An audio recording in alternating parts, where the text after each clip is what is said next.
I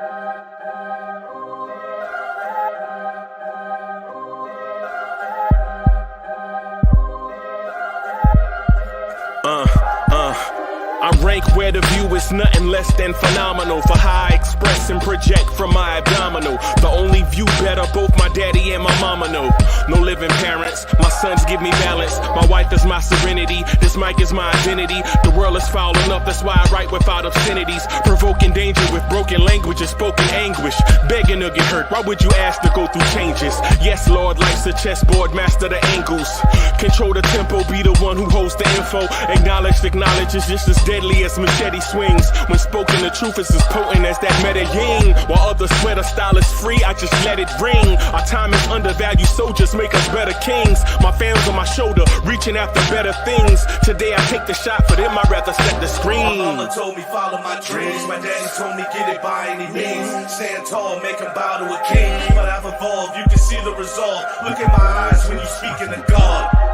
Life and for those who we caught up in using what I was called with the muse. I guess they call it proving I'm more than an artist. Penciling out my darkest while stenciling out a harvest. And storing what gets me from A to B just like garages. Instrumental with collages. Envision what I've been drawing. Broadway to give you rhythm like the great Lena Horne. So bent on, found comfort in the storm. Find peace and on when you see them others perform. Organized chaos, I'll cast it like hey ya. Yo, party people in the place to be. What's good? This is number one chief rocking the universal main man, Uncle Freezy, and welcome to the Knicks Morning Drive. Salute, salute, salute, everyone. Salute, salute, salute, salute. Cowboy Bob, how you doing, bro?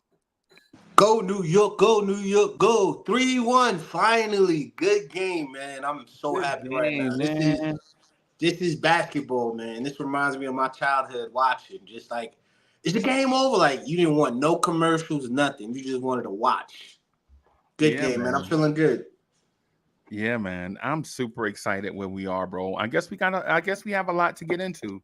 Salute to the chat. Salute to the chat. Mets is in the building. Roy Hughes is in the building. Andios was good. The ball don't lie was good, man. I see you. Corey Lee is in the building. Darren Wayne, salute to all the members of the channel. Salute to all the members. Shout out to y'all, man. Y'all legit make this thing. Y'all legit make this thing go. Jake is in the building. Hewlett Samuel is in the building. All right. All right. Just Knicks is in the building. The Smoking Nick is in the building. All right. Chop Low was good. Man, salute, salute, salute, everybody. Allah Wise is in the building. Salute, salute. Hey, so tell me about what you saw yesterday. I saw exactly what I needed to see. OG stepped up both defensively and offensively. Guy had 16 rebounds and 16 points, 14 rebounds. Playing defense on Embiid. One of the fouls they allegedly said Embiid had, it was a clear block that got overturned, and he even stepped up, said challenge. I saw a whole new side of him. I saw how the bench stepped up behind Precious and how McBride still was as consistent with 13 points. Even though Dante struggled, he stepped up at the right moment. Same thing with McBride. And the fact that Precious got 4 blocks with 1 point and 7 rebounds, three of his blocks was on Embiid. The three-pointer, when Embiid was wide open by himself and tried to get contact and drive, he waited till he got to his side, got another block. For me, that's exactly what I wanted to see from this team. Even though some of our shooters were struggling, they all hit it in the right stride. I'm really proud of what I saw last night. And Brunson could have had 55. Yeah. All right. I see you. King Ribby is in the building. The son of the legend. Kerry Cox is in the building. Jay Singh, what's good? Yeah, man. Yeah, King Imbert says that we are the New York Knicks, man. I'm super excited about what I saw yesterday. There were moments where I felt like it was touch and go a little bit. There were moments where I think things were kind of touch and go. Mm-hmm. But not tooting my own horn, but I thought the Knicks were going to have this series over already. Knicks in 3.5, right? And so I thought it was going to be Knicks in 3.5. But you notice the game that Philly won. The game that Philly won, it was a game where Philly crossed the line. right? Philly crossed the line in a lot of areas in Game 3, and I think that's the only reason why we're not talking about being up 4-0 right now. Agreed. Chat, y'all agree? No, And I'm I the only also one. not No, Nixon 3.5. Is that a stretch? no. Actually, to tell you the truth, I think Game 3 they went after Dante purposely because of Game 2. He was the reason why we came back after Brunson made his 3. Then they saw Dante was doing his thing. They're like, we got to get him out. So Dante's worst game pretty much was last night. But I think Yeah. that they took out one of our key supporters. That's the only reason why they won Game 3. Ironically, what you just said, I was saying the same thing that you just said, right? To somebody else that has their own channel, right? I was talking to somebody else that has their own channel, and I was pointing out that about Dante to that person, and I guess it was kind of like a revelation. Like, yo, Mm-hmm. why did Dante disappear? It disappeared because at the end of Game 2, the Embiid was trying to rough him up at the end of the game.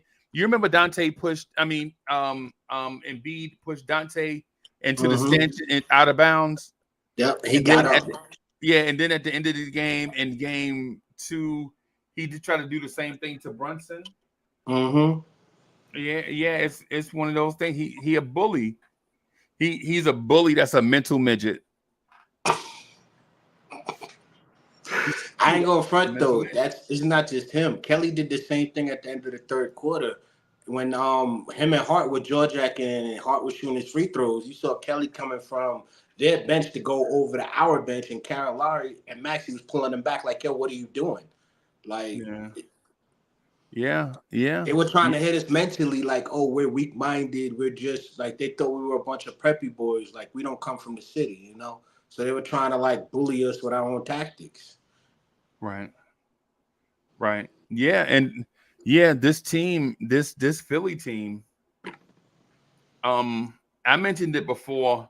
And I know you guys think I know at times I know it seems like I can be esoteric, Ooh, that's a right? Jeopardy word. But my thing is with this Philly team, I feel like they have the worst roster left in them. I think they have the worst roster that entered the playoffs. Their Agreed. starting shooting guard was picked up off the waiver wire. Right? They're legit out here trying to start Kelly Oubre, who probably wouldn't start for another playoff team. Right? He'd be a solid bench piece on another playoff team. And yeah, there's that. Right? I think Philly's roster is flawed, very flawed. But I don't care because it's one of those things. The series is not over, so we have to officially put them away. Uh-huh. Right? I think we have to officially put them away. Within the next 3 games. I can see us doing that. I think Philly is defeated mentally. They sound like it. And part of that too, I think the crowd in Philly, us taking over Philly, Space Invaders, you know what I'm saying? Us taking over their arena, also is kind of like I think was the death knell to them. Yeah. I actually heard Knicks Nation, they were joking about how Philly's our southern platform for us. Like it's our second home, but it's just south of the border. I thought that was funny. But Yeah. to speak on that point real quick about the whole fan thing, to be honest, that whole F and beat and all that ain't me, man. I'm more of a let the noise rock, be above it in silence. That's how I rock. So for me, I'm not feeding into all that narrative of if it was a good series and Embiid was hurt or not. They came out and played, and we just got to be focused because they already got the narratives that we're not the team to beat. We're the second team, but we're the underdog. We're the second best in the East, but we're underdog. We need to actually start coming together and stop all this chaos and just actually play. And that's what they did last night. Yeah. Loved it, man. And then the fact that everybody was in. Matter of fact, here's the best part about how Embiid got exposed. His last play, He was wide open. Everyone split the lane like the part in the Red Sea. Just gave it to him, and he still was trying to draw contact. So it's like you exposed yourself, man. Yeah. Yeah, I think they've got the most out of Joel Embiid. I think Joel Embiid has officially hit his ceiling, and I think that's it. Yep. Now it's a super high ceiling, but I think that's it. He's an MVP. He can't knock him for that. But iHeart, man, y'all felt so bad in the third quarter when he got his fifth foul. I just saw it in his face. He was like, damn, I can't believe I fell for it. But Right. I was proud how everyone Precious, wow, where'd you come from? And then OG just being a constant, scoring more. Even though he shot 50% from the field and was 0 for 4 for 3 points, he still was getting it in. Like, that's what I'm talking about. And I want to see, I know I'm jumping the gun, but if Indiana wins, OG and Siakam, former teammates. Oh, I'm sorry. I know I'm putting the cart before the horse. My fault. Putting the cart before the horse. Yeah. Mm-hmm. But yeah, that's what I want to see. That the better offensive player versus the better defensive player. Yeah. Yeah. Yeah. Yeah. Yeah. There were a few things, man. Yeah. That's all I got about this series, bro. I don't have a lot of notes about this series. All I'm saying is, man, I'm super excited about where we are as a team. Mm-hmm. We have to finish the job. We have to close out Philly. I would like for that to happen. So we we play tomorrow night? Yeah, it's quicker. It's like now after the first 3 games, it's the next following night, so they can move on to the next series. It's tomorrow night. Yeah, in New York. So I would like to finish off Philly, and then get prepared for the winner of the Indiana or such and such series, Indiana or Milwaukee. I feel good about that. Yeah. So the Knicks played Tuesday at 7 p.m. on TNT. And I knew it was a good day. I woke up this morning in Columbia. They showed the Knicks and 76ers replay this morning, and they never did that. So I was like, oh, thank you. Hello, guys. Hey, Morning, man. sir. Mornings. Yeah. I am so happy with that I called yesterday's game on my own channel. And let's just play like this. First quarter ticked me off to no end, but the Knicks turn around, basically outpacing, outscoring, and outmaneuvering Philadelphia to the point where they basically bloated and beat up like a balloon, even when he had to take a shortcut by stepping on Josh Hart's shin. And after the whistle, he stepped on it. You saw it, right, Cowboy Bob? Yeah, that was one of the things I didn't like about him because he landed. He had such perfect footwork, landed, and then hits his leg. I'm like, you landed already. You got some of the best work since we've seen in a long time in the center, especially in the post. Yeah. But then he just decides to deliberately step on another guy's shin. Mm-hmm. I mean, we know Embiid is known for taking shortcuts and getting away with it, but at some point, these refs have got to make him pay restitutions.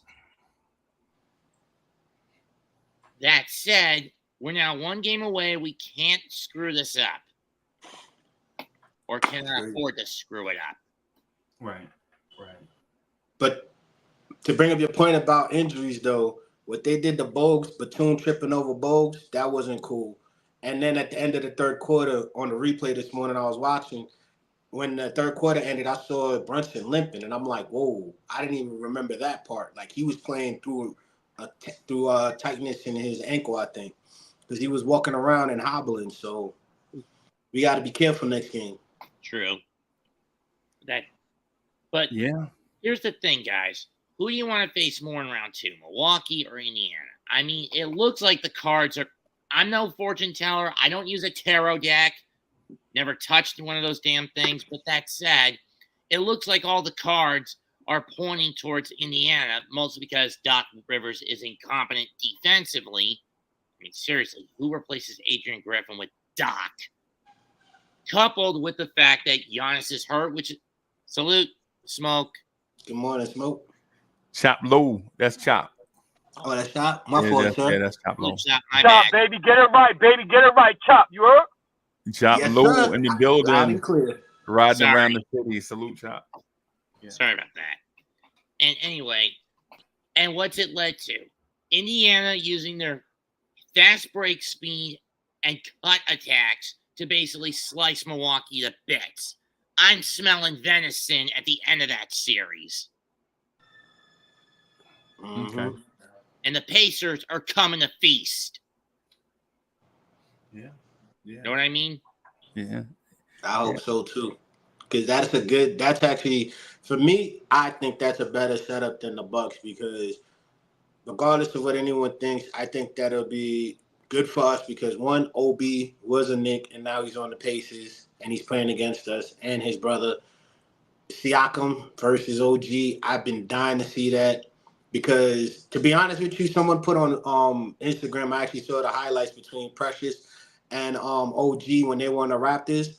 And Josh Hart and Precious were going back and forth. I was like, oh, I forgot about that. So for me, this next series, if it is Indiana, is going to have a lot of jaw jacking. And I'd rather play them because Bobby Porter's going around punching people in the face, man. We don't need that type of, like I said, you could be aggressive and physical, but you ain't got to be walking around giving people 2 pieces and a biscuit. Like, That happened recently? yeah, he did it in the first quarter. 7 minutes into the game between Milwaukee and Indiana last night. Forrest went after somebody and punched Bobby He walked Porter. up and he only got the boot. uppercutted him, hit him, and then crossed him and then walked backwards. And then they kicked him out with a flagrant 2. I was like, that's too much. Double technical. It wasn't a flagrant 2. Oh, it was a double tech? Yeah, so he got ejected. Yeah, he threw punch. Yeah, if he threw punches, he's gone. Yeah. He'll probably miss this game too, or this game also. I want that setup. And with Dante, real quick though, with how Dante was out of it, Dante's used to seeing a lot of the traps and rotations that we normally have as far as defensive sets. You could see he was late a lot of times on Kelly Oubre when he was scoring. Like he would come over and try to help out Embiid when Embiid was on the wing, but he wouldn't give that space. And like he'll come way too far down to try to stop the pass as opposed to playing the passing lane, which is what Dante's normally used to. So for me, I still think he's a little bit rattled. So next game, I expect him to do better. Drop 20, please, Dante. Yeah, salute to Fitzy. Fitzy says, I'd rather Indy instead of Bucks 100%. But we still have our hands full now. Yeah, we got to close out Philly. We got to make sure, we got to ensure we close them out. I know one team who doesn't have their hands full right now. Yeah. And that's Minnesota. Yeah. Sweet. Yeah. I think we probably could have been in the same space if it wasn't for the Scooby-Doo mystery machine type actions in game 3, where they legit were more focused on hurting players and playing dirty basketball. Yeah, and then the thing about it is what if we had taken the same type of stance and just went after Joel Embiid's knee? He was already injured. The league wide we'd be looked at or be viewed as a dirty team. Didn't we take him out the knee at one point? Because at point near the end of the game, he was clutching at that leg when he crashed onto the floor. That's when he fell on Brunson.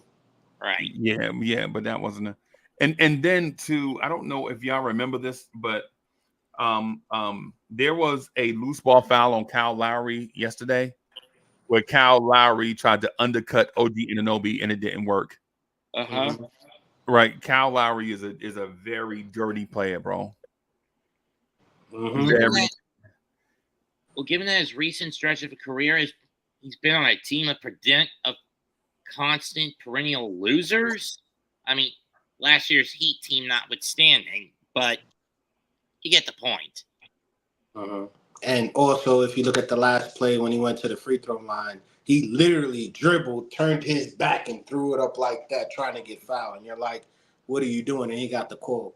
So Yeah. I don't know what he's doing on the court sometimes. I either see him reaching in too much and like trying to hit someone hard. It's like they just bring him out there just to foul. Like this is hockey. Right. Damn it, it's Good job. not hockey. Speaking No, of but- hockey, Rangers in the second round. Yep. And Jerry Fitz says Knicks basketball in the 3 wins, Philly averaged 99 points. In the loss, they got 125. We are a defensive team first and foremost. Well, I mean, yeah, we knew Fitzy. We already knew that. We already knew that. Let me check the math on that. And Josh Hart, thank you. 17 boards. Thank you. You took away from all the points and just focused on the boards. We out rebound them by 10 last night. Thank you, Josh Hart. And then Precious with 14. Thank you. I mean OG, my fault. OG with 14. And Precious with 10. Right. DSJ is in the building. The Queen Bee is in the building. Salute. Mm-hmm.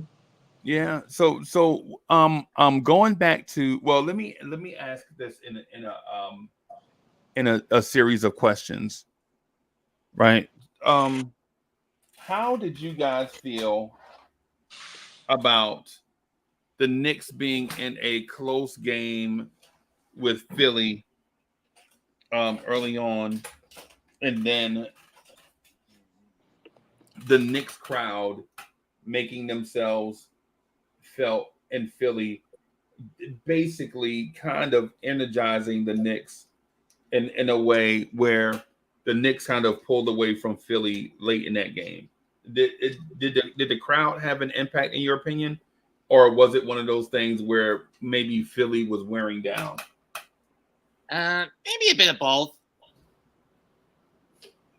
I mean, this is a situation where the third option of both does come into play. I mean, you get the Knicks crowd riled up to silence the Philly fans, and coupled with the fact that guys like Maxey and Embiid, Oubre were on the floor for basically the bulk of the game collectively, with Embiid taking the brunt 43 out of the 48 minutes. They got bloated. Right. Mm-hmm. So actually, it's a combination of the two. Okay. I think it was good to have it as a close game because it reminds us we still in Philly and things can go their way. Because what I like to see in that moment was exactly what I saw. Everybody relaxed. And Tibbs, only time I saw Tibbs irate was when it was some crazy foul and he was like, you rarely saw Tibbs screaming and yelling. Probably throughout the whole game, you probably saw like 2-3 minutes because most of the time he was trusting his players. Me seeing that from the bench with Tibbs, I was like, yo, we're good. We have something here because Tibbs normally is very active and up and down the court. So for him to be calm when it was still a close game showed me he had something up his sleeve. And two, the Knicks fans there, to me, I think it was just, again, like I said, I don't mind it if we go to another place and we're supportive and all of that, but all those extra antics, dancing, and to me, that just makes us look even more bad because if you look at any of the highlights, that's what they're going to show. They're going to show us showing out as opposed to us actually being happy. Like, I thought it was a really good thing that we had that balance in the crowd, but to me, I think we just need to stay home more because anywhere we go, they're just going to be like, oh, look at the Knicks fans. They don't know how to act. But yet still, it's a 3-1 lead without our main guy, Randall. We've been through turmoil. We're the second best team in the East. We have 50 wins, and we're still being like, we should be excited. So for me, I'm glad the fans were there. It's just that I wish we could clean up a little bit in our excitement. So true. I mean, but like I said, I can't tell people what to do. I'm just asking, just a little bit because I ain't gonna front. If I'm outside, I'm not acting like that. But in my house, I'm flipping TVs. I'm excited, jumping up and down. My neighbors had to come check on me because they're like, "You all right?" I'm like, "Yeah." But for me, I love when Knicks fans are there. I love when the crowd's involved. It gives it that extra oomph to the atmosphere, and it adds pressure to the Sixers as well. So yeah, let's do it, but let's simmer down a little bit. Boo! Cowboy Bob worked for the ops. Yeah. Cowboy Bob is an undercover Brooklyn Nets fan. What world do you live in where a team is in the playoffs and you tell their team to stay home or not cheer? I think we gotta relax, bro. You know what I'm saying? People live for this, bro. Oh, I agree. People live for this. Bobby Santiago's in the building. Danny Landis is in the building. What's good, man? Yeah, bro. The reason why they opened the arena to everybody is so that home and away can be in the building. I agree. Right? You know, I mean, it's what we do. We go to places and we take over. Bro, it's not anything new. This is what we do, bro. I've been in those. I live in those environments, bro. I live in those environments where we go to a place like Charlotte, North Carolina, and it's 70% Knicks fans and 30% Hornets fans. You know what I'm saying? I love going to Atlanta, and Atlanta is legit trying to be rowdy, and the crowd is 40% Hawks fans and 60% Knicks fans. Right, and we just go in and take over their arena. We live, Orlando. No, it doesn't. Washington, the Wizards, Philadelphia, bro. It's to us. It's part of our secret built-in advantage, right? It's like playing at home everywhere you go. Everywhere you go, even when you go on the road, it's like playing at home because the crowd is going to travel such and such amount of miles to get there and root and support their team. I mean, it's sort of the same case in Breezy. You know how, for the most part, it's either the high schools or colleges that dominate things down here, right? Right. In athletics. I mean, for my area, the biggest rivalry, at least in terms of the high school level, is Concord versus A.L. Brown, a.k.a. the Battle of the Bell, where both sides are always rowdy no matter where it's played. I mean, I live about 5 minutes away from Concord High. Right. And whenever A.L. Brown shows up, it's always getting rowdy. The bell is always at stake. I don't even know why it's a bell, but whatever. Right. But still, you could hear the hatred, the bitter vitriol between both sides, even from my own house, when they come into town, when they come to play. It's sort of that atmosphere. That I think what Cowboy Bob is saying is totally unrealistic and maybe slightly detached. To tell Knicks fans not to be passionate is bizarre, Cowboy Bob. Really, you're right. I said you could be passionate, you could be supportive, but all I'm saying is when them cameras is on, we know how we are because this is like. No, we ain't doing that, bro. We don't care. We don't. The reason why the cameras are on is because because the Knicks are there. Okay, they don't even turn the cameras on, bro. If the Knicks, I mean, okay. Think about it. If this was Philly versus Cleveland, would you have anything to talk about in that series? No. Nope. That is true. Right. No, it'll be too semi-dominant. I just want to win the ring before we turn up. That's what I'm saying. Like, let's wait, get to the finals. Then I don't care. We could be as loud as we want. We could be as crazy as we want. We could be in the club cracking tables, breaking chairs. I don't care. We could just do whatever we want, but we have to get there. We're gonna do whatever we want wherever we go, Cowboy Bob. I think you might be a little bit detached on that one, bro. It's cool. Just a little bit. I'm just saying on this topic. I'm not saying in general. I'm just talking about on this one. Yeah, on this one, I think it's unrealistic to say that. Let's calm down. You're right. No. I'm saying on this topic. I think you might be a little bit away from what it feels like when you walk into the opposing team's gym. Yeah. Say when you outside, get ready to go through the metal detectors and you pull out your phone so they can scan your tickets or whatever, and a crowd of 50 people just walk by randomly, let's go Knicks, and then a chant just breaks out, let's go Knicks, let's go Knicks, and then the home team is standing there, they're coming in here trying to take over, so they start their own weird little chant, let's go Sixers, and it's like three of them trying to drown out 50 people. right? It's when you go to the game, bro, the environment and for the Knicks is insatiable, bro. Especially Legit a dude, but no lie, in Atlanta, Georgia, in Hudson's Bar and Grill, when we were playing the Atlanta Hawks in the first round of playoffs, a dude who had never met me in his life legit bought me $80 worth of mozzarella sticks, bro. Bro, do you know how many mozzarella sticks you get for $80, bro? You probably Just got a tower. randomly. He was like, yo, what you eating, Uncle Freezy? I was like, yo, me and my man here, we just getting mozzarella sticks. He was like, yo, he eating on me, bro. Nah. And my man bought like $80 worth of, bro, Knicks fans are passionate, bro. Yeah. This was the one in Atlanta, not the one in Tucker, right? In Atlanta. Okay. Yeah. You know what it is? I think that's what it is. So I haven't been to a Knick away game in so long. I forgot how it feels. So maybe you're right. I probably been, but I just say like for me, this scenario, I find a way to get to a Knicks game.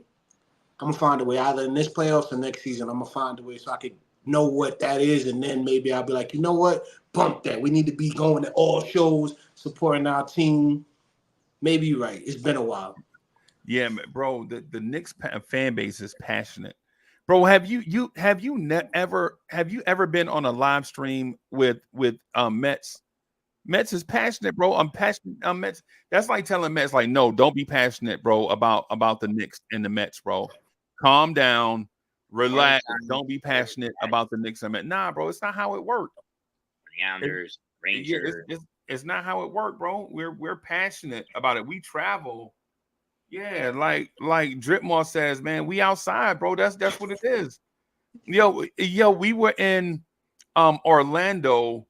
So in Orlando at their arena, whatever the Orlando arena is, there's an overpass, right? And you walk underneath the overpass and to cross the street to kind of walk towards the arena, right?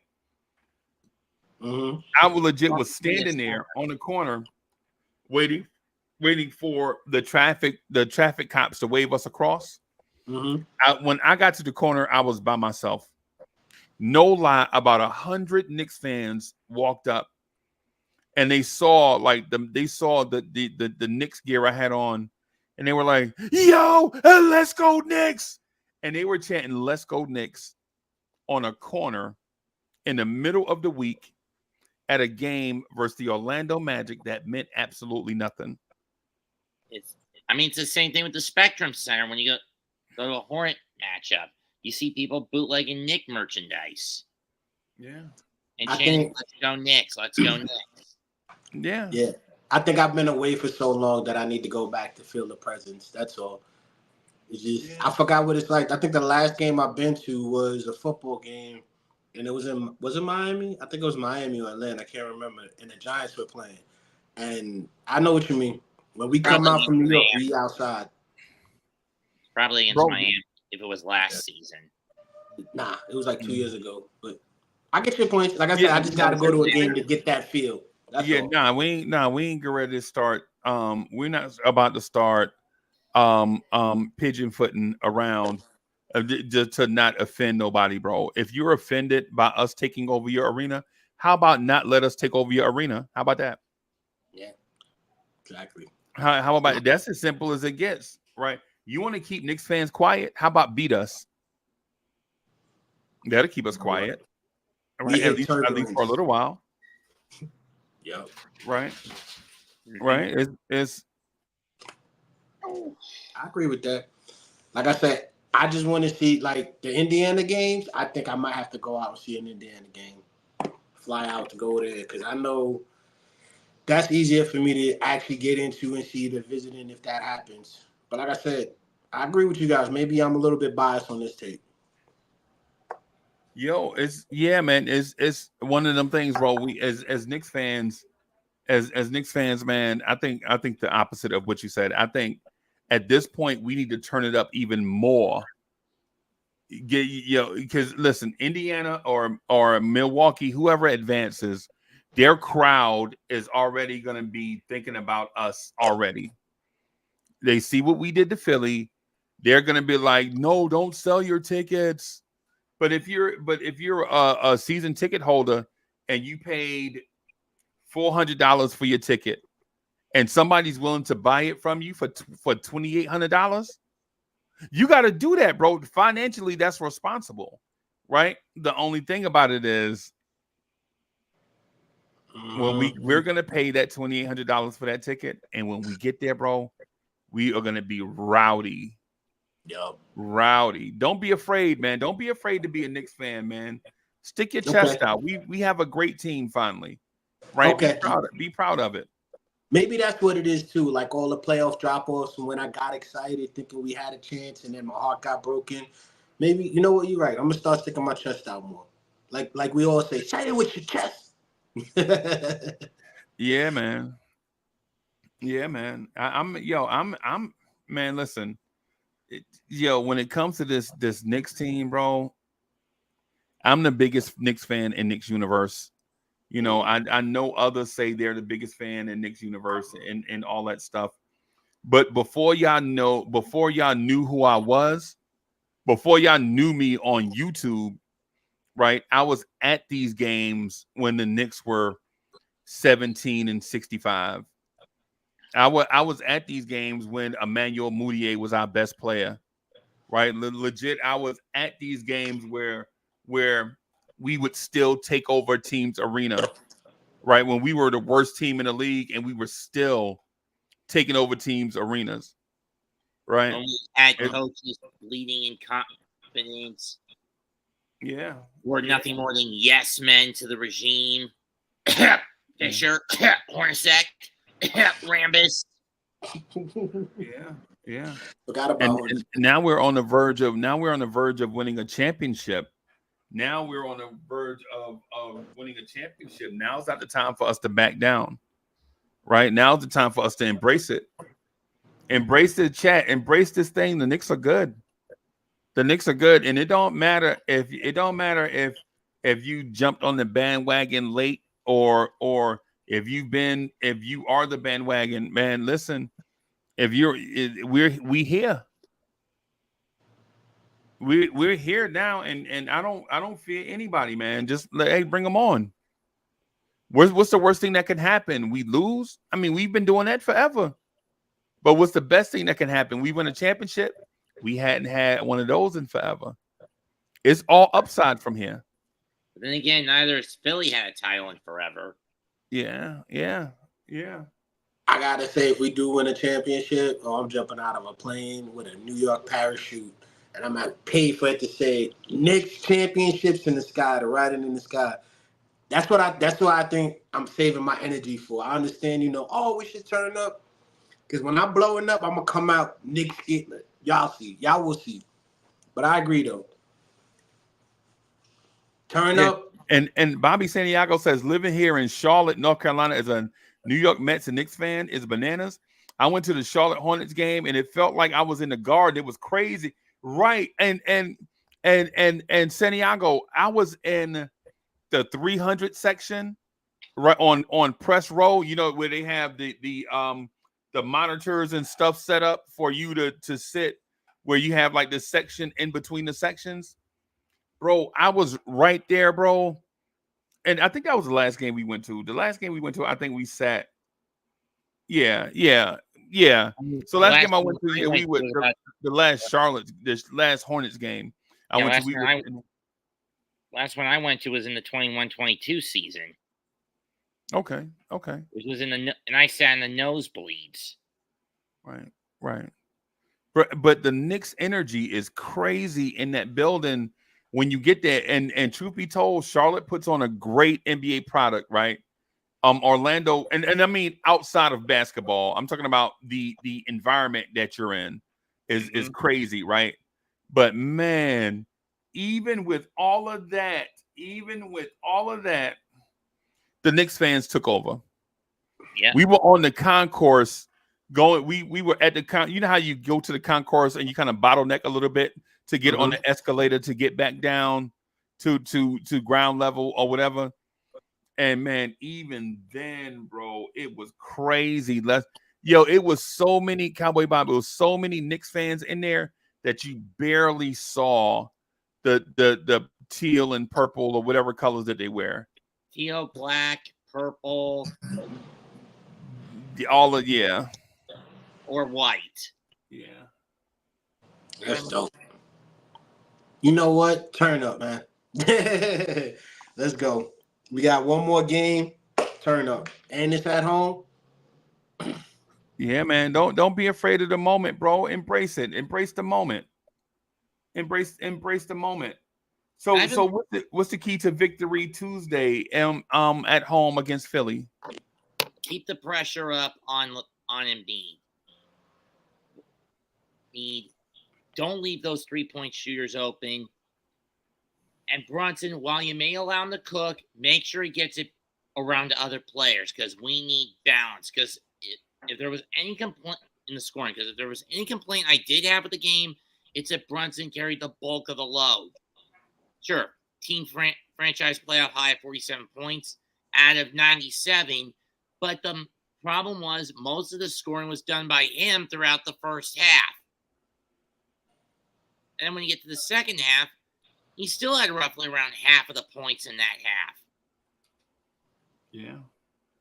For me, for us to win, I still want Jalen Brunson off ball. Reason being, he can see it. He has a read and react mind. I don't want him controlling the ball as often unless need be, because when he's coming up the court and he sees the court, I don't know what it is. I see him locked in, cutting to the basket, getting to his spots a lot faster, not exerting energy, bringing the ball up with the double teams and the traps.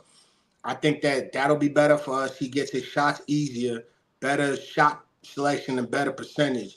Also, I think that we need to keep the defensive pressure up because the thing is with Brunson, no matter what we say or do, he's going to get his. And I'm really proud that he was able to do what he did last night. I still think he could have cleaned up with the three-pointers. And the reason why I'm on Brunson so much is he's our captain. You have to hold him accountable. Pressure stepped up with the defense. Let him beat Rock like we did last night. Let him get that space and let him attack. Let him do what he wants because he's going to get a foul call. But now we're back in Madison Square Garden. Apply more pressure. I still think that we have a better chance if Dante steps up and Hart still gets those rebounds. But for us, just keep our head in. And I think we can win as long as Brunson gets to be relaxed. Thing is I don't want to burn out Brunson. And everybody's going to tell me, oh, you don't have an idea of a great player. Not that. I want to win in stride to where our next series, when Brunson does go off like he did last night, it doesn't look tiresome or he doesn't look hurt. Because most people don't remember last night he looked tired. He looked hurt. He missed about a good 4 or 5 3-pointers that he was wide open. Like, if he had his legs under him without bringing the ball up, those wide open shots he's making. That's all I'm saying. I want him to conserve his energy for offense. I love JB and everything he's done. Thank you for being a Knick. But we got to protect him and protect those boards. OG, Unc, you were right. OG is him. Kids don't even hear you right. OG is him. And I got to say, we're going to win the next game as long as we play the way we did last night. Keep the pressure on him. That's it. Okay. I mean, looking at the other series in the playoffs, I mean, we've talked about the Bucks and the Pacers at length. I mean, looking at everything else in the East, I mean,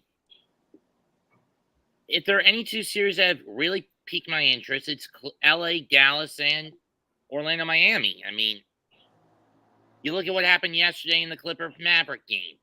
Clippers nearly blew a 31-point lead. Mm-hmm. Yeah. That's what I'm talking about. Like when the game, because this is a back and forth series, like you just said about the Clippers. Clippers bossed that league, but who stepped up? PG and Harden. I don't want to have to rely because our offense is really Brunson. We get our points from open looks, open cuts, the disadvantages of the defense. So if our main scorer has his energy in the fourth quarter, he's going to go ham.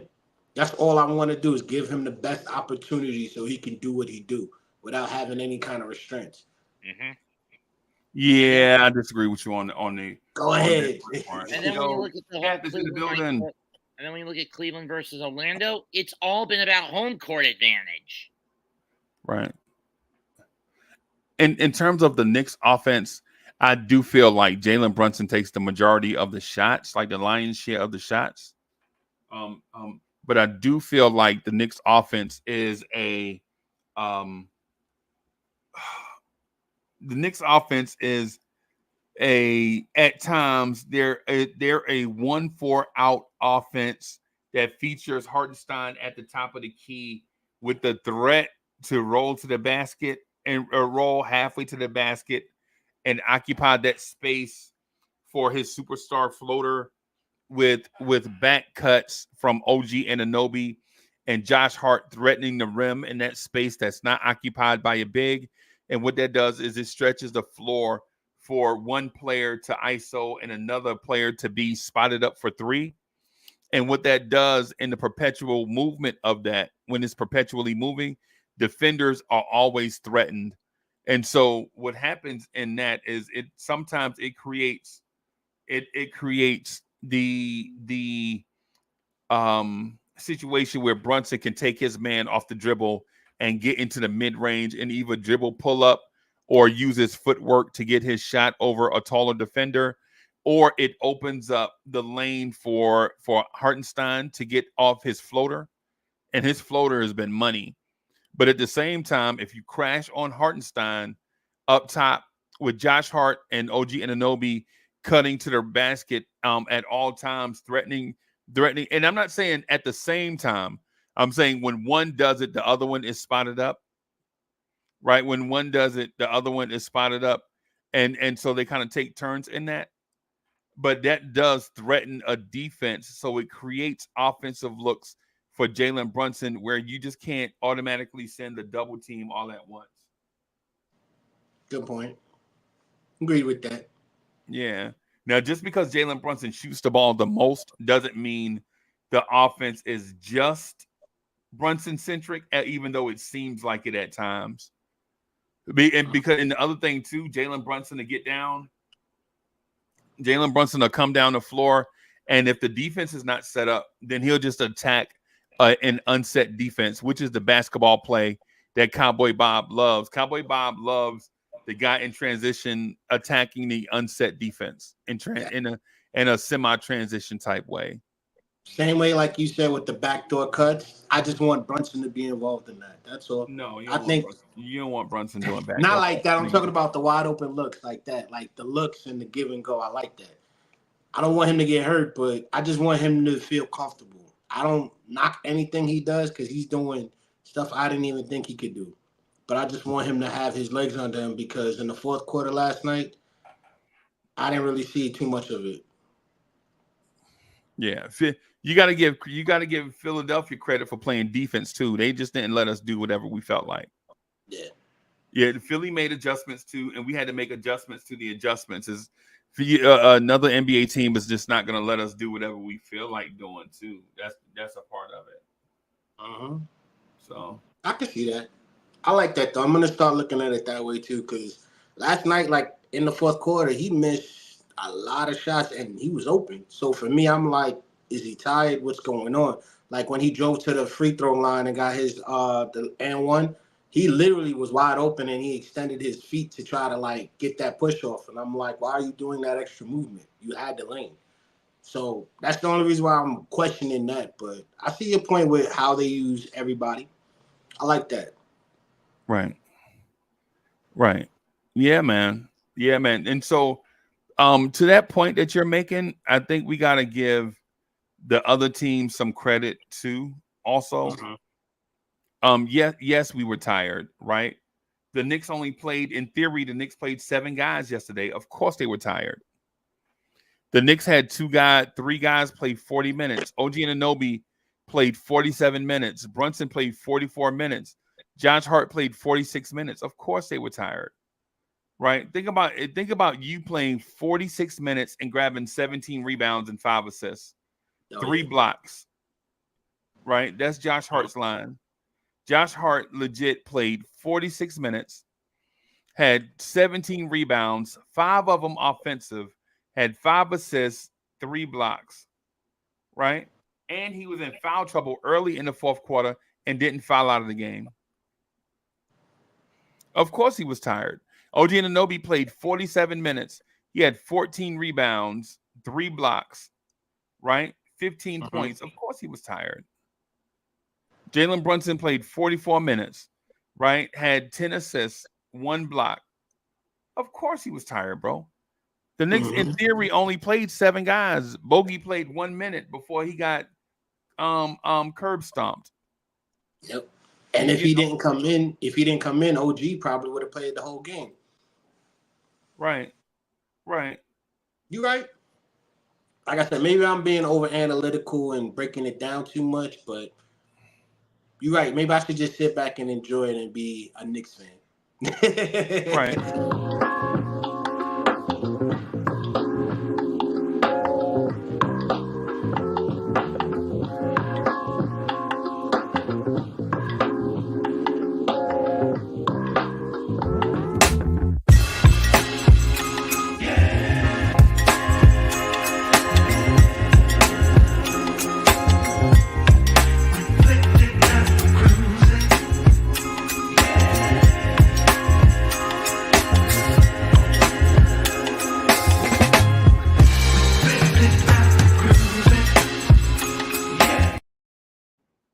Yo. Good morning. Good morning. Good mornings. Blessed be. Here we go back again around the same hour. You know what I'm saying? And man, look here. I knew it was gonna be a low scoring game. You know, and I just knew that we were gonna pull this one out. Right. I'm so happy. Hey, Bob, man, stop with the scared stuff, man. Stop being apprehensive. We 3-1 on the top of the team, bro, for real. You know what I'm saying? And you're right. You can't tell Knicks fans how to be fans. You know what I'm saying? Cut that out, man. I've been listening for about an hour. You know what I'm saying? And you should be super excited jumping out your roof like you ready to jump on a Bronco. You know what I'm saying? Right now. You know what I'm saying? I don't know, or ready to do a bullfight or something like that.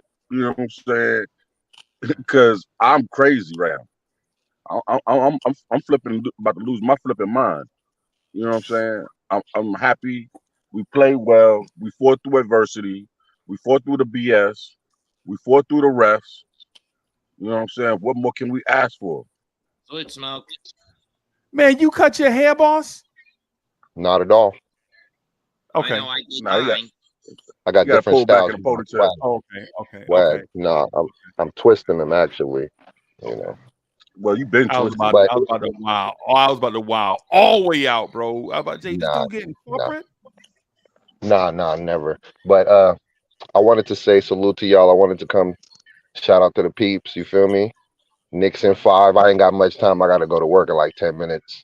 But I just wanted to say, what more can you ask for? You feel what I'm saying? Every time we lose a big piece, everybody step up, play their part, do just enough to get it done. And you feel me? I thought when Embiid said they was going to win this series, that's exactly when they lost the series. You feel what I'm saying?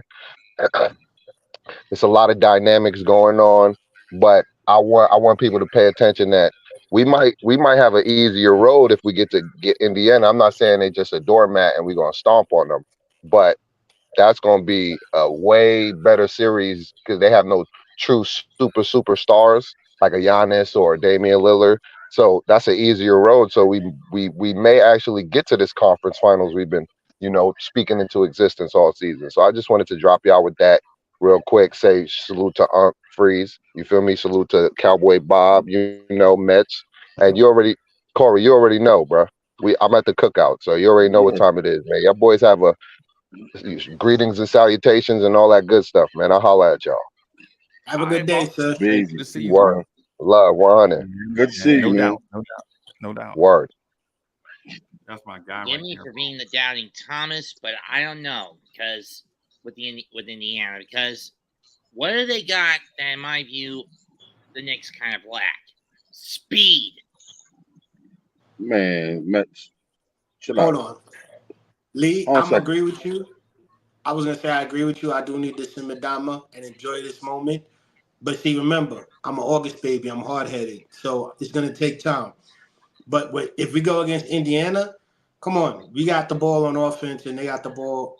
We have to get the ball on offense. We can slow it down. They could play into our game too, because if Indiana ain't hitting their shots, that's rebounds we're gonna get and go right back at them with transition. We have one of the best rebounding teams in the league, and they have no true center that can stop iHeart. It's true. So, or they have any outside of Siakam, I they don't keep have talking any about real iHeart, offense. man. I forget what you say. iHeart is nasty, man.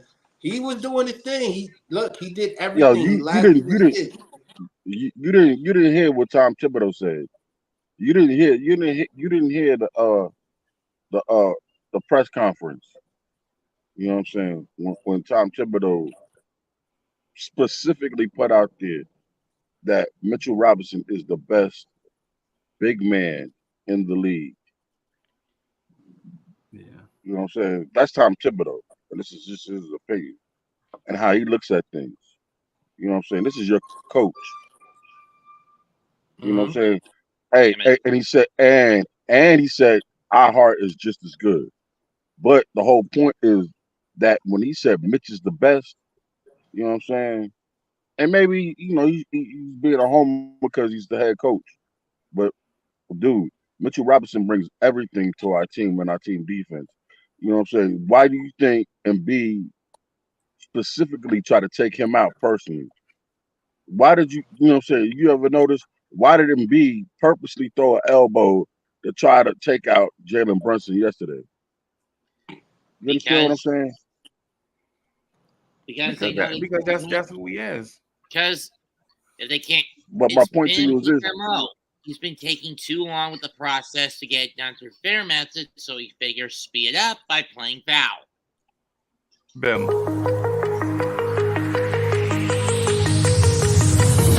Do you remember how you held me then? Now you got me reaching out.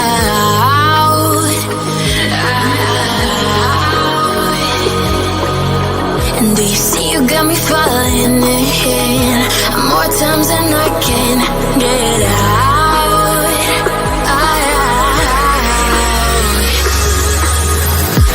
Down in the deep of my mind, I call for you and you're always inside. Down in the deep of my mind, how long do I got to keep you?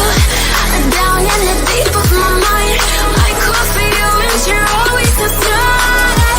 Down in the deep of my mind, trying so hard not to keep you. Yo, there he is. That's my man's. I guess he went backstage. Wiz, what's good, bro? Peace and love, everybody. Good morning, Wiz, the Deuce Hive CEO. Wiz, good morning, bro. Oh, has Deuce been doing okay? Has Deuce been doing okay? I mean, I don't know. I heard someone's shooting like 52% from the 3-point line. He did all right. Ice in his veins at the foul line. His defense is kind of all right. Yeah. That Deuce, is that my boy Deuce? Oh, yeah, baby. Knicks in 5. I was on the Queen show 10 days ago. I said, Knicks in 5, baby. I wanted to give a little bit of respect to the rated MVP and the current, what is he, like, 6 man, or what is he, like, what's that cat? Oh, no, MIP. So let give a little, made him feel a little okay that they didn't get swept. Not like KD and Bradley Beal. I said, most of that Suns team is so dysfunctional. So, yeah, man, I'm very, very happy. You guys were dropping Cowboy Bob. I understand the cautiousness, a little caution or cautiously optimistic. But yeah, I'm saying let's roll, man. I'm ready to go to the streets and dance in LA. Right. Yeah. Shot Legacy in the building. Yeah. I agree with you, Wiz. I know you in the back of the limo. I know you're in the back of the limo, so you might not hear this, but you were right about Deuce McBride. Yeah, once in a while, even a broken clock right twice a day. Yeah. But man, I'm not gonna bring up anything about Tibbs and Deuce because, guys, I mean, literally, we could have been one small change, unfortunate, and we could have Deuce on the bench right now with Grimes or IQ in front of him, or both. A small little twist. And I don't know, man, how that would have been right now. But if those guys just did a little bit better and then Bucks and started in position, whatever, that's how close we could have been to have Deuce still sitting there every couple of weeks. And wondering, does he have what it takes? Or who knows, maybe trade bait. Right. So I'm very happy right now. I'm not going to bring up like that. I was going to bring up the fact that OG Anunoby, especially with my African brothers, came to New York, and they made another African look bad. Yeah. You crazy. I mean, Embiid, man, they just made him. They shut him down. That block by Precious. Oh, on the 3-point shot. How has anyone ever had a 3-point shot been blocked before? You ever had it happen to you, Freezy? The outside jumper. Yeah.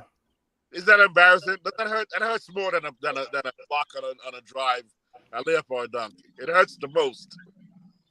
So I'm gonna just introduce a topic to you, bro.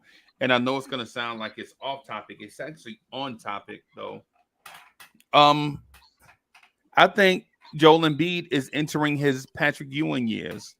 Oh, you know those years where Pat Ewing finger rolled off back iron because the legs wasn't there no more. Yeah. Remember that? Remember Pat Ewing was probably the best shooting big man in the NBA. Remember those years? The years descending kind of went down.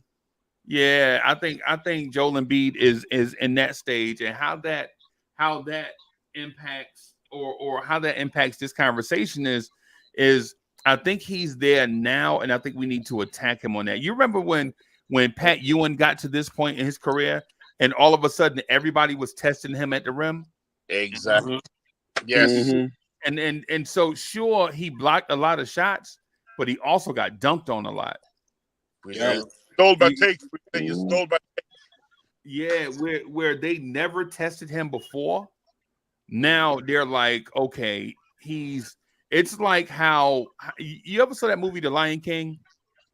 Mm-hmm. You remember how Claw all of a sudden was empowered when Mufasa was away? Remember that? Scar, not Claw. Scar, yeah, that's it. We got it. Yeah. Hey, thank you, Mets, for that. Scar, not Claw, but Scar, yeah. You remember how Scar was empowered when Mufasa was away? Dead. Mm-hmm. Yeah. I think it's one of those. I think it's one of those scenarios where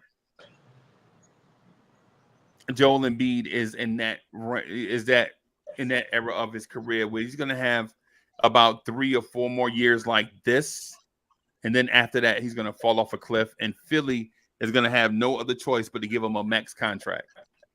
Oh. Because think about it, how can you trade the greatest center in your franchise's history? Oh, wait a minute. Philly does it all the time. They traded Moses Malone. Yeah, they traded Wilt Chamberlain and Moses Malone. Yep. And Philly traded Allen Iverson.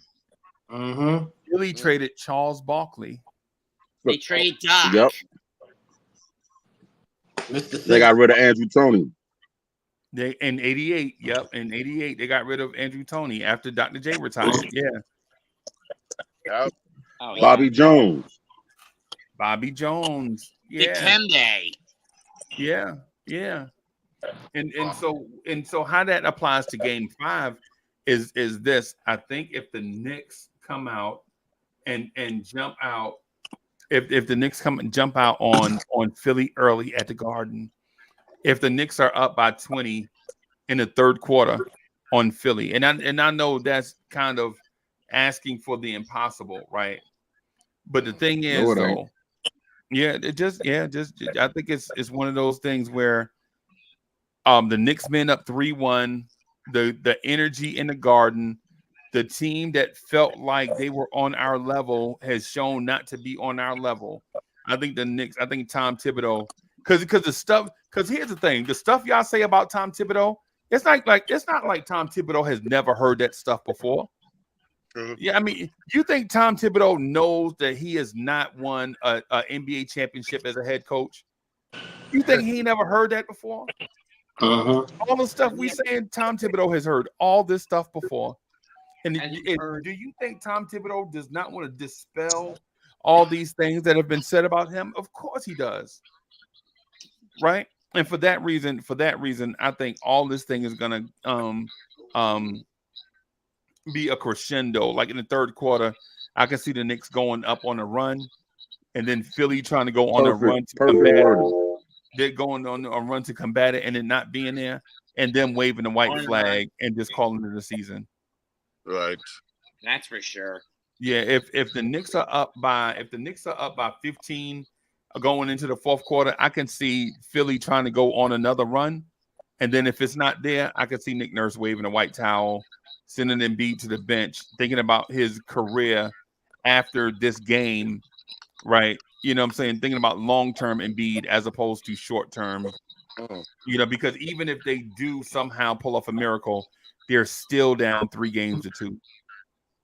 I mean, if we do win on Tuesday, which I doubt. if we win on Tuesday, I'm sorry, go ahead, Matt. My bad.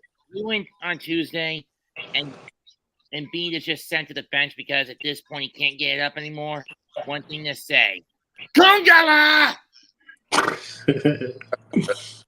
Yep. I'm telling you right now. Hold on a second, real quick. They got to realize they're about to enter the third zone come Tuesday. It's going to be crazy in New York on a Tuesday. When I say, it's going to be bananas. And when I say, if anything, with the fan support and everything else, we are going to kill it. We're going to kill it. I guarantee it. But along like Charles Barkley, guarantee we win this game. I want to see Freezer along that line with Embiid. I want to see each of these guys try at least one posterizer them. I want to see ERB guys. He got posterized. I know, but I want to see everybody on Tuesday, tomorrow. I want to see all of them try to posterize them, each of them, one after each other, and just show him that they have no fear and demoralize him so badly. I want to see OG, Dante, iHeart, Precious, Deuce, and Josh. Those 6 guys have the elevation ability to go up there and slam it on him, or at least have him have to try to block it and try to save face. But I want to see 4 or 5 attempts to posterize him by those guys, just to kind of like shut him down. Because if that happens, if you guys posterize a couple times early.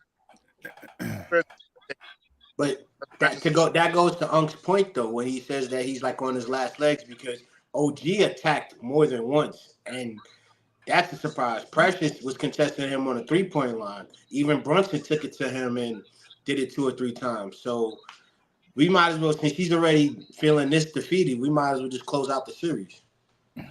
I think we can. And Corey Lee, I just want to see, man. I'm gonna turn up and go ahead. Stop being scared. What I'm saying is, listen, I want to see him. I want to see Embiid sitting down with 5 minutes left in the game. Right. I want to see him crying.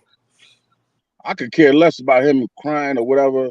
I want to see him with his Bell palsy face, sitting there rubbing his knee, looking stupid for talking crazy and acting stupid. And he deserves to be vilified. You know what I'm saying? Because he's desperate. You know what I'm saying? His team was whack. You know what I'm saying? Everybody who put their head back was saying that.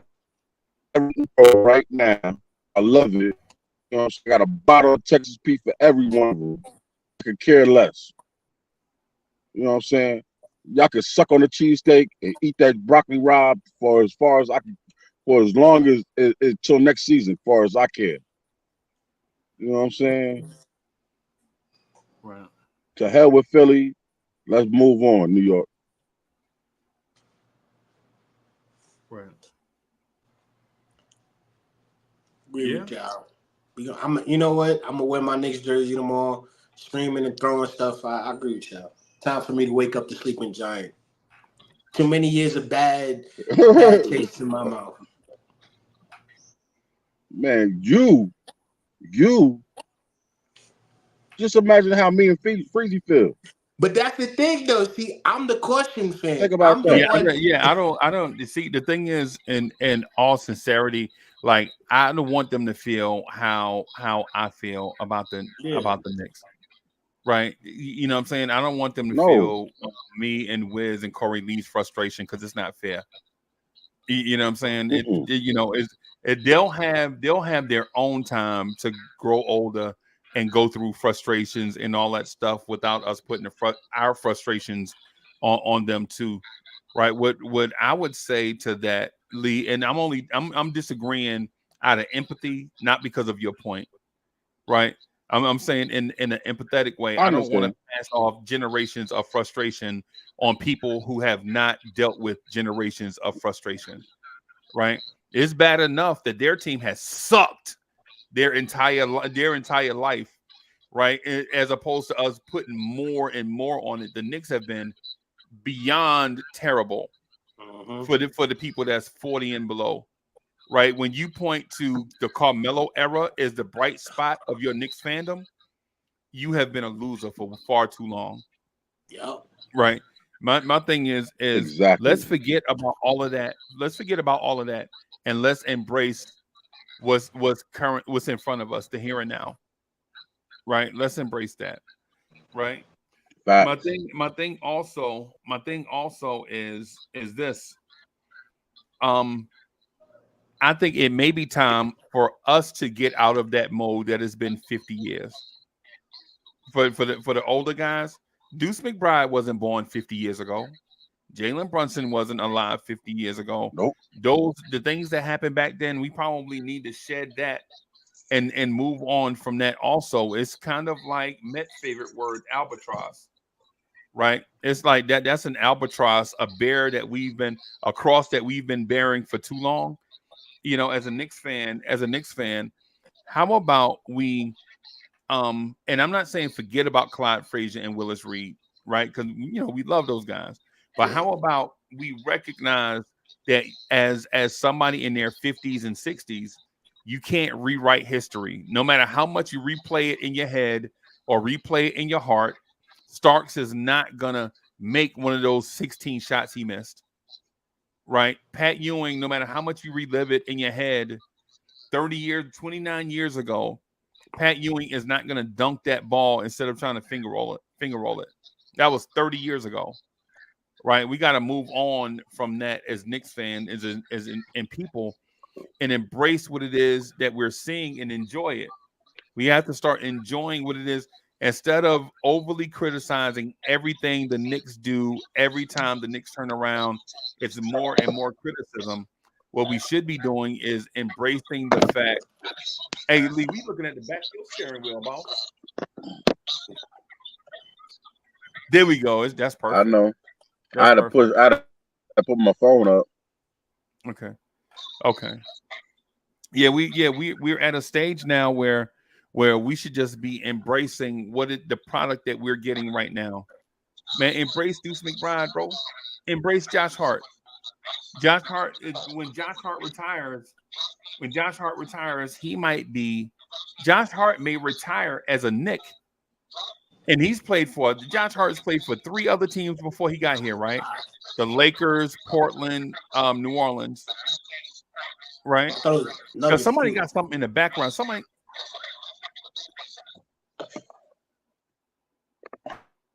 Who got that in the background, bro? Yeah, but here's the thing. Here's the thing, right? The Knicks are at a point where no matter how much pain we've endured in the past, the Knicks are at a point where it feels as if, and maybe we're not there, but it feels as if we're about to turn the corner. So to talk about Emmanuel Mudiay and talk about Fizdale and Kevin Knox and RJ Barrett and Emmanuel Quickly, all that stuff, these players are gone. Those person they're gone right now. We have a great coach. We have a great roster. We have great chemistry, a great and even front office. I think we should embrace it. Right? Even those like even people in the Cowboy Bob age of experiences, in those the experiences that say I'm still struggling from the mellow years, bro. That's 10 years ago. That's 10 years ago, right? I think we got to kind of let that thing go, man, and just embrace where we are right now. You Maybe know, if you're a Knicks Them. fan today, I think I have selective memory because they for me, should not feel like a Knicks fan felt 10 years ago. I must have really good selective memory because all I can remember, like I was there when Bernard put up the 46. And to me, those were celebrations. So somehow I've blocked out the pain. I've only thought about the great stuff. I thought about Stark's dunk like it was yesterday. That to me, that's like fresh in my memory. My first game, I watched Lonnie Shelton hit a game winner. Right, that first 1976, my first Knicks game ever. And I'm a little kid, and my dad took me to the game, and I'm looking. I'm in the third, like not quite, nosebleed. And all I remember was Lonnie Shelton hit a game winner. This is when the Knicks became bad because it was after when Frazier, I think, was like just about to retire, right? So for me, Bernard's 50s, the 50-point games was like back to back. I was like, what celebration? So somehow I've blocked out the pain and just thought about how great the Knicks have been for me to maintain my fandom. So I must have selective memory because I just go, oh man, those are some great years, man. Some great. The only one that does, and you didn't mention it, was Charles Smith. That's the only one that it does still. I remember a little pain from that. I'm like, oh, come on, go up strong, go up strong. And then I saw him in the subway about a month later, and I couldn't talk to him. I was like, damn, man. They were taking the subway back then. That's how much they got paid with. He was in the NBA playoffs, and the Mondays on the subway, on the 2 train, coming from Brooklyn. But I agree with Friesen. It's celebration time, embracing the one we got because You know why you remember Stark's dunk, bro? Because it's a highlight reel. No, it's because there was never a moment to replace Stark's dunk. Right. If there was a moment bigger than the Stark's dunk, you wouldn't remember the Stark's dunk like that. Oh, damn, that's cold. Right, Lee, am I lying? Think about it. We only have room in our memories, in our hearts for a certain amount of stuff, and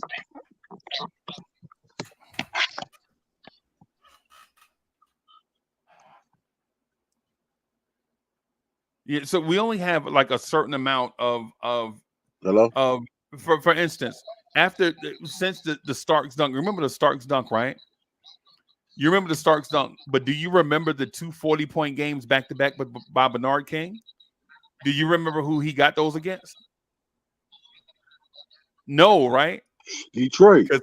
Because great plays replaced that over time, right? If we had drafted great players and had greater moments or equal moments than that, if we had great plays and more moments than that, people wouldn't remember.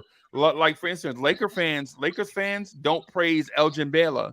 You know why they don't praise Elgin Baylor? Oh man, because he never Because won. they drafted Kobe Bryant, and Kobe Bryant replaced those memories of Elgin Baylor with Kobe Bryant highlights and championships.